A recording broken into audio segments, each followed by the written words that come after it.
Roll out the red carpet and get out your acceptance speech because we have your Backstage Pass to Hollywood. Backstage Pass starts now. In 5, 4. 3, 2, Are you ready?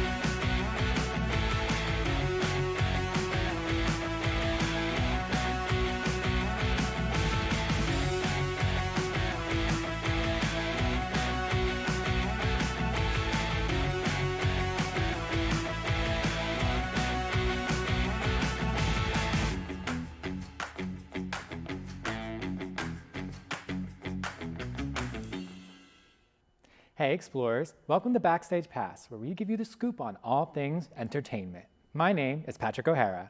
And my name is Kayla McCrae, but you already knew that, didn't you?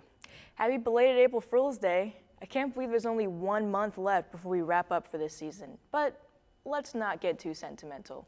Well, considering spring is finally here, might I say out with the old and in with the new? That's right, because we've got a lot to cover this episode, so let's start with the movie and TV news, specifically what's out right now. Dune Part 2 officially hit theaters on March 1st. The sequel showcases Timothée Chalamet's character, Paul, uniting with Zendaya's character, Shani, to abstract revenge against those who conspired against him. The film also features both Austin Butler and Florence Pugh. Dune 2 is officially out in theaters near you. Ghostbusters Afterlife is also now in theaters, the sequel to the 2021 movie Ghostbusters Afterlife. In this movie, the Spangler siblings, played by McKenna Grace and Finn Wolfhard, join their friends and the old Ghostbusters gang once again to stop a death-chilling god from enacting a second ice age. It officially hit theaters on March 22nd. The third and final season of Young Royals has officially been released on Netflix. For those unfamiliar with the title, the show details the fictional Sweden crown prince, Wilhelm, played by Edmund Riding, struggled to navigate being the next heir to the throne after his brother's death. However, there's one more complication. He falls in love with someone he fears the royal family would never approve of, a boy named Simon, played by Venezuelan and Swedish actor and singer Omar Rudberg. The third scene details two's struggle after an explicit video of them is recorded and leaked by their classmate August, played by Malte Gardinger. To top it off, Wilhelm's mother, the queen, begins to face life-threatening health concerns, making the process of becoming king come at him sooner than expected. You can check out how the show comes to a close on Netflix now. As of March 8th, Love Lies Bleeding is now in theaters. If you're unfamiliar, this film stars Kristen Stewart and Katie O'Brien as lovers who get woven up into some real criminalizing trouble. Fun fact, I finally saw it 3 days ago. If you think you know what happens in this movie, think again. It throws a curveball at every turn and even has some magical realism aspects that I wasn't expecting. But go see it for yourself. Like I said, it's out right now. The action comedy movie Argylle officially released in theaters this February. If you're unfamiliar with this film, it's about author Ellie Conway, played by Bryce Dallas Howard, who writes best-selling novels about a secret agent named Argylle, played by Henry Cavill. However, when the plots of her novels begin to mirror events happening in real time, the lines between reality and fiction begin to blur. Argylle also stars John Cena, Ariana DeBose, and even pop sensation Dua Lipa. Now on to developing news. Several movie trailers have dropped recently, including ones for Beetlejuice and Bad Boys Ride or Die. Fans of Beetlejuice were excited to see the original Beetlejuice cast members return to their iconic roles, like Winona Ryder and Michael Keaton, along with newcomer Jenna Ortega, who's cast as Lydia's daughter, Astrid. We don't know too much about the plot as only the teaser trailer was shown. It's safe to say that Bad Boys fans are excited to see Martin Lawrence and Will Smith return as the iconic Miami cop duo Marcus Burnett and Mike Lowry in the fourth film in the franchise called Ride or Die. With this movie, it looks like they'll be taking a slightly different direction than the rest of the series. Instead of their typical crime caper on the police force, Michael and Marcus are now framed for a crime and have to defend their names and honor together, of course. Bad Boys Ride or Die releases on June 7th, and Beetlejuice is set to release on September 6th. In case you missed it in January, it was revealed that Disney Channel's Wizards of Waverly Place will be receiving a revival series. Well, now we have our first official look at the series. However, we should mention that this revival series will focus on David Henry's character, Justin Russo, with Selena Gomez's character, Alex Russo, being a special guest star. While this may seem jarring to some, considering Gomez was the main character of the original series, it's worth mentioning that Gomez and Henry are both executive producers of the show. Over the past few months, rumors were whispering that Euphoria Season 3 was set to start filming in the next coming months. Well, I have bad news. Those rumors are sadly not true. HBO revealed that Season 3 of Euphoria has been delayed indefinitely. However, HBO and director Sam Levinson are still committed to making a third season happen. Variety magazine revealed that Levinson, who has full creative control over the show, wrote multiple concept drafts of a script for the show, one including a quote-unquote meaty arc for Sydney Sweeney and Jacob Elordi's characters, and a script where Zendaya's character Rue worked as a private detective. Allegedly, HBO executives and Zendaya herself rejected these scripts. What seems to be in place, though, is that Season 3 will, in fact, feature a time jump with all the characters being out of high school. We also know for a fact that Sydney Sweeney has been booked and busy as of late. Sweeney has been a part of the newest films available in theaters now, such as horror drama Immaculate, rom-com Anyone But You, and even action thriller Madam Web. Sweeney is also set to star in the upcoming thriller suspense film titled Eden. Now, that's surely a lot of versatility for Sweeney. I mean, there are so many genres to unpack there, it's insane. Speaking of genres, our fellow Backstage Pass crew member, Daniel Samuels, has you covered with some of his favorite country songs in preparation for the Country Music Awards happening on April 7th, which of course we'll cover next episode. Take it away, Dan. Howdy, partners. Y'all folks already know who I am, so why waste time on that? The Country Music Awards is coming soon, and I've been indulging myself in a lot of country music because of that. Some of which ended up being my favorites. Let's saddle up and ride on into them. Keep in mind that, as always, it's in no particular order. Let's saddle in. First up is 9 to 5 by Dolly Parton. Come on, Dolly Parton is like the queen of country music. Someone else may be queen, but she should be next in line for that title. That song is even in the musical named after it. That song is known so well, NPR.org even went out to call it a workers' national anthem. Looks like Dolly Parton was one of those ahead of the curve when musically expressing emotions about a hard day at the office. Ain't that right, partners? Next up is Hold Down, Throw Down by Miley Cyrus. You heard me. The same lady everyone knew over the years as Hannah Montana, as well as for her songs like Flowers and Wrecking Ball. With a blend of hip-hop, that lady made a fun dance to jam to, whether young or old. That tune went on from 68 to being in the top 15 on the US Billboard Hot 100. The steps to the dance are even some of the lyrics, so you can try following them on your own time. I know I tried to once.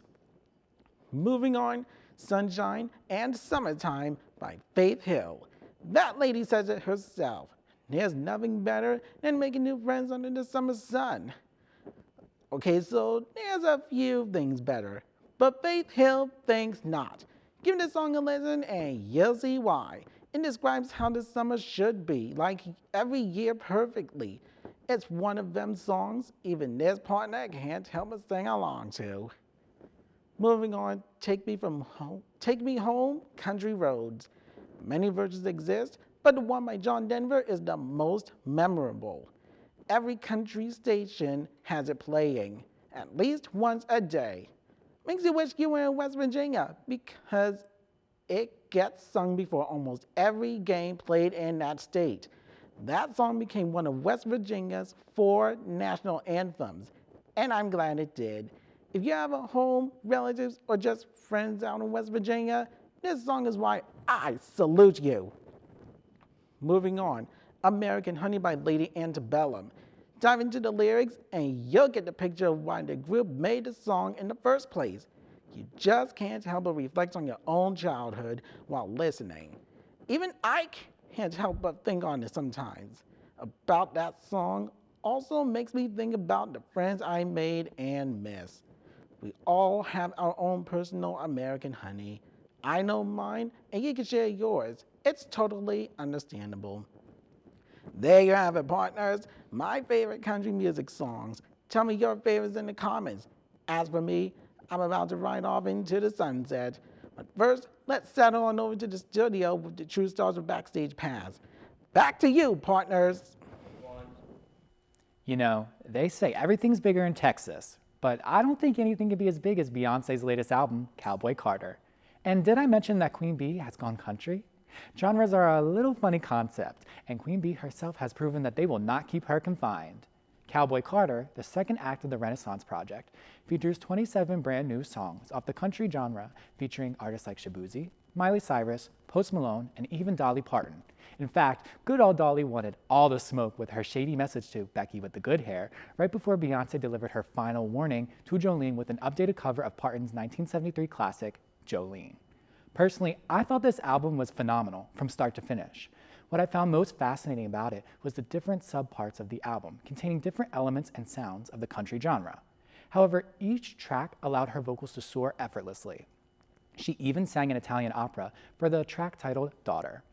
While the record was initially met with some people claiming Beyoncé's voice was quote-unquote not country enough, Cowboy Carter went on to become Spotify's most streamed album in a single day in 2024 so far, while also being the first time a country album holds the title this year. Rolling Stone magazine also awarded the album with an instant classic seal, rating it a score of 100 out of 100. Now tell me, if that ain't country, then what is? Tell that to her haters. Anyways, moving off of country and onto two artists that I've previously talked about with high regards, Chappell Roan and Olivia Rodrigo. Since the Guts World Tour has begun, these two have been performing together, with Chappell as the opening act for Olivia.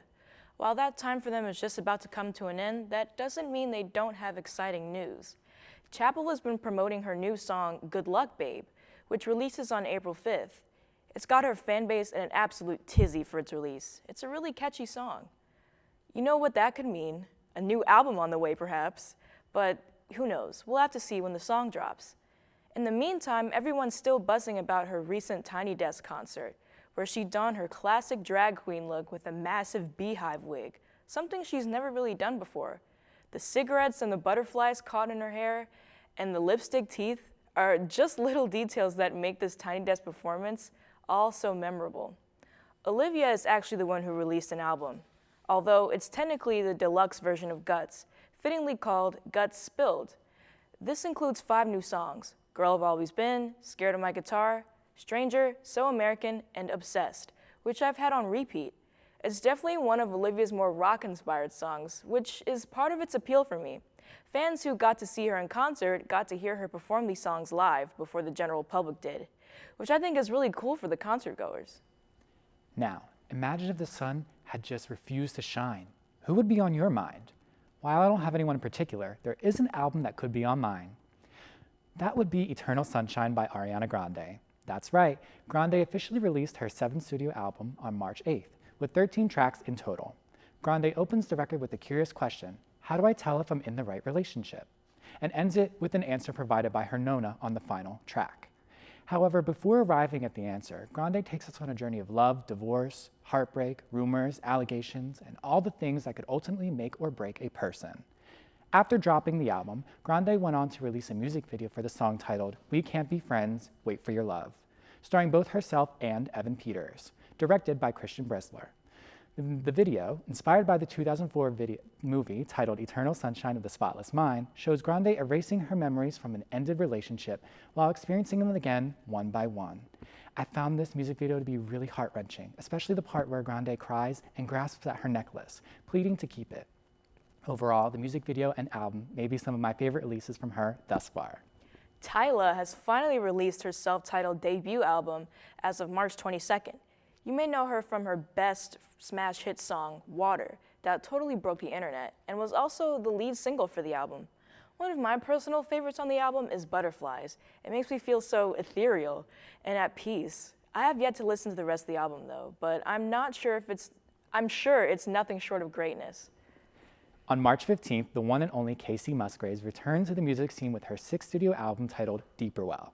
With 14 songs detailing Musgrave's journey through what is spiritually known as Saturn Return, a period of change and contemplation, she allows her beautiful vocals and songwriting abilities to transport listeners to a deeper well of our own. Camila Cabello has recently returned to the pop music scene with a song heavily inspired by Charli XCX's approach to music. After gaining popularity on TikTok the past month, I Love It was officially released on March 27 with a feature by Playboi Carti and an accompanying music video. The track received mixed reviews from fans of both Cabello and XCX. Likewise, I think this was a very interesting rebrand for Cabello. Can't wait to see what she does next. Speaking of rebrand, we can't not talk about the new JoJo Siwa era that's got people turning heads.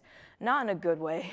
We all know the dance mom's kid turned kids music guru as a sparkly, glittery rainbow girl with the bows and the ponytails. Well, that's no more. Her new musical persona is a bit more risque, going for more of an edgier glam look and some suggestive imagery. This new look, along with a long series of Instagram posts, are to promote her new song Karma, which has not been well received by fans or the internet. I'll admit, I've heard a bit of it, and it still sounds a little juvenile despite trying to be edgier than her previous works. I've heard speculations that this whole rebranding is just a way to divert attention from her and her mother's controversy with mistreating and abusing the members of their girl group, XOMG Pop. So we potentially know where all the backlash is coming from. Karma is set to release April 5th, so we'll have to see where it goes. Very excited to check it out, although JoJo's rebrand was not particularly something I had on my 2024 bingo card, I must admit. However, Kayla and I are going to take a step back for a second and discuss more serious topics, so please take a moment if you need it. Investigation Discovery recently released the first 4 episodes of their new docuseries titled Quiet on the Set, The Dark Side of Kids TV. The docuseries uncovers the truth that remained hidden behind some of the most iconic kids' TV shows of the late 1990s and early 2000s. Some titles being from some shows like The Amanda Show, Drake and Josh, All That, iCarly, Victorious, and even Sam and Cat. Details of what went on behind the scenes on these shows is no mystery or secret. In fact, the iCarly and Sam and Cat star Jeanette McCurdy detailed her traumatic experiences while on set in 2022 with her memoir titled I'm Glad My Mom Died. However, this docuseries furthers this discussion with interviews by those involved in the work environment alongside examining the lives of the stars themselves, such as Amanda Bynes, Drake Bell, and even Ariana Grande, who underwent experiences on and off set. I'm appalled, but not surprised. In other news, Kate Middleton, Princess of Wales, has been diagnosed with cancer and made a public announcement on March 22nd. This was after many people online noticed that she had been photoshopped in many of the recent family pictures. The royal family has been seemingly attempting to keep the matter private, but had to come clean when the online speculation got too out of hand. We hope the best for Kate. It was also publicly announced that Chance Perdomo had passed away at the age of 27 due to a tragic motorcycle accident. You may have known Perdomo for his roles in shows like Gen V or even The Chilling Adventures of Sabrina. We here at Backstage Pass send our condolences to both him and his family through this tough time. Now, while we would like to lighten the mood up a bit, there is one more topic we need to cover. In November of 2023, American rapper Sean Combs, known to you as Diddy, was faced with a lawsuit by his ex, Cassie. Cassie alleged that she had been stuck in a decade-long cycle of abuse, violence, and sex trafficking. She revealed that when she tried to leave Diddy in 2018, he forced her to stay by raping her, alongside multiple instances of domestic abuse. While the lawsuit was resolved just merely a day later, other allegations began to surface by 4 other women, alongside record producer Rodney, Lil Rod Jones. After these serious allegations, Diddy's houses in Los Angeles and Miami were raided by federal agents on March 25th. This stems from 2 of the 5 lawsuits filed against him involving sex trafficking allegations. The investigation is still ongoing at this point in time. Those were some pretty unfortunate stories, but let's lighten the mood. We're moving on from heavy news to heavy weights, as in wrestling. Our Backstage Pass host Lucas has all the tea on Wrestlemania. Take it away, Lucas. Hey everyone, Lucas Alvin here. While I may not be in the studio this week, that won't stop me from sharing all things entertainment with you. So let's dive in. As I've previously mentioned on Backstage Pass, I'm a huge fan of professional wrestling. As a fan, I'm excited to be in Philadelphia this April. For those that are unfamiliar with pro wrestling, WWE is hosting their yearly spectacle event, Wrestlemania, right here in our own city. The event is considered to be the equivalent to the Super Bowl to the pro wrestling industry. This year, the 40th annual WrestleMania titled WrestleMania XL will take place on April 6th and 7th at Lincoln Financial Field. In honor of the upcoming event, I will give my 3 favorite WrestleMania matches to check out. Starting things out, we have the match of Daniel Bryan versus Batista versus Randy Orton in a 3-way match for the WWE World Heavyweight Championship at WrestleMania 30. The story of the match revolves around the hurt Daniel Bryan, who was forced to earn his way into the match by having to defeat Triple H earlier in the night. This doesn't stop Bryan, who has the entirety of the stadium supporting him by chanting his signature chant of the word yes. Through this support, underdog Bryan is able to overcome the odds and become the new WWE World Heavyweight Champion and prove to the world and industry that anyone can be the best pro wrestler in the world, regardless of their height and physique. Next, we have The Undertaker versus AJ Styles in a Boneyard match from WrestleMania 36, Part 1. In 2020, the world had to adjust to the COVID-19 pandemic. This led to some creative minds in WWE taking advantage of the situation by trying out a few cinematic-style matches, one of the best being this Boneyard match, which unorthodoxly main evented night 1 of that year's WrestleMania. The story simply follows the two fighting in a boneyard where madness and fun ensue. This match has everything: fun-filled action, Metallica playing in the background, and even the birth of a legendary meme. It would also become The Undertaker's final match of his 30-year career as he retired a few months later. This match has a little something for everyone, even if pro wrestling isn't your thing. Closing out the list, we have Hulk Hogan versus Andre the Giant for the WWF World Heavyweight Championship from WrestleMania 3. This match is considered by many to be the height of the 1980s pro wrestling boom, with the WrestleMania 3 event being viewed by an estimated 1 million to 1.5 million fans. The story of the match is the irresistible force meets the immovable object. The biggest highlight of this was when Hulk Hogan picked up and slammed Andre the Giant to put him in position for a signature leg drop and retain his title. While the lack of athletic maneuvers may not make this match seem like much to a modern pro wrestling fan, the charisma of the wrestlers and energy that the audience had made wrestling fans consider this as one of the most iconic and greatest professional wrestling matches ever. I hope that one of these stories piqued your interest and that you will consider giving them a watch. But with that, let's elbow drop back to the studio with Patrick and Kayla. Thanks, Lucas. I may or may not have been convinced to check out one of these wrestling matches sometime. Now, Kayla, you saw Drive Away Dolls and Love Lies Bleeding, right? Yeah. Well, convince me and the audience to see them. What made you jump from this to that? I don't know. It was on my mind. You got to tell me more because I'm really interested. I really wanted to see those films. And we only talked about them briefly on our show. Okay, that makes sense. And I guess we were both talking about convincing. True. Lucas convinced me, and now I have to convince you. Yes, Okay. now convince me. Okay, so Love Lies Bleeding, I saw in the movie theater. Yeah? While Drive Away Dolls, I actually rented off of YouTube. I was too Oh. impatient. Oh, so it's out, like on... Yeah, it's out. Oh, so I'm just going to have to watch it. Yeah. Oh, good. Actually, Drive Away Dolls has been out before Love Lies Bleeding. But anyways, those them. are both extremely feral movies. Would it be a movie, like a 2024 movie if they weren't? Good point. But Love Lies Bleeding, the chemistry between Katie O'Brien and Kristen Stewart was so good. It was a lot more stressful than I thought it was gonna be. Like, it was so stressful. I saw it with my friend, and we were just on the edge of our seats the whole Now, time. speaking of stressful, what are your thoughts on those Nickelodeon, the whole story Oh behind man, it? yeah.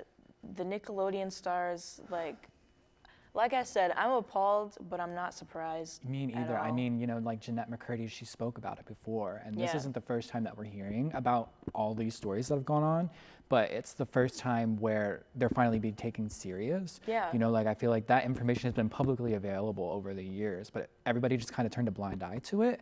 So I'm Yeah. glad that it's finally getting the attention, the serious attention that it deserves, because those are like such serious allegations that were made too. Yeah, exactly. I feel like maybe now that this is becoming like more of a hot topic, like that'll bring some more protections for child actors in the future. Agreed, because Yeah. that's so needed, especially Nickelodeon. We grew up watching Nickelodeon. Yeah. So and like Disney Channel and Exactly. stuff. Like So- Disney Channel is people try to say Disney Channel. That's why people try to say that's why I watched Disney Channel. They were no better.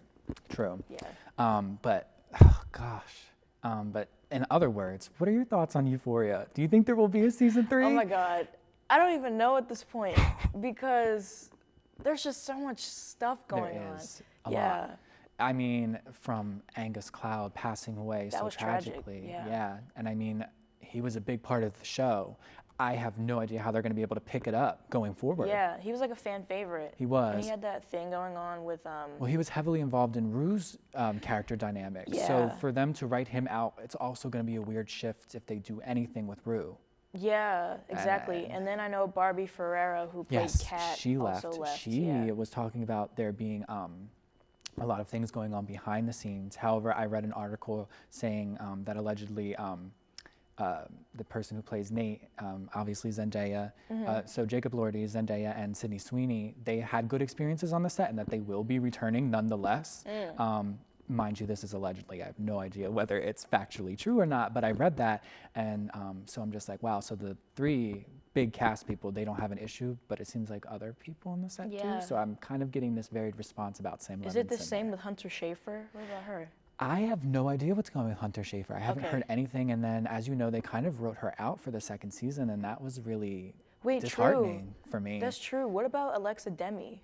I hope that Alexa Demi gets some more screen time because she was phenomenal, like seriously. Yeah. But anyways, I feel like there was a lot to cover this episode. I mean, we covered so much. Yeah. And there was a lot to unpack. And well, it's the end of today's show. Yeah. Gosh, I wonder how our viewers perceived our stories, thoughts, and opinions on all the content we covered today. I wish there was a place they could connect with us.